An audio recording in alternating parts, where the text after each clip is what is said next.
అందరికీ రామ్ రామ్. ఏం తిన్నారు ఈరోజు లంచ్లో? చూడండి, వైట్ రైస్లోకి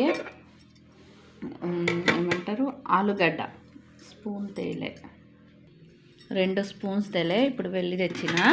ఇక్కడ చూడండి, ఆలుగడ్డ చిక్కుడుగాయ చేసిన, ఒక టమాటాని వేసి చేసిన. మంచిగా అయింది, సూపర్ ఉంది. పెరుగు, అదే మజ్జిగ అండి. అండ్ లాస్ట్లో చూడండి, మురుకులు.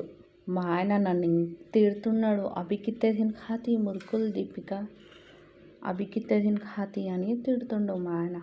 మీ ఇంట్లో మురుకులు ఉన్నాయా? సంక్రాంతి పండుగవి అయిపోయినాయా? చిక్కుడుగాయ ఆలుగడ్డ సూపర్ టేస్ట్ అయింది. ఫుల్ వీడియో నా ఛానల్లో ఉంది, ఫుల్ రెసిపీ. నా వీడియో మీకు నచ్చినట్లయితే లైక్ అండ్ షేర్, సబ్స్క్రైబ్.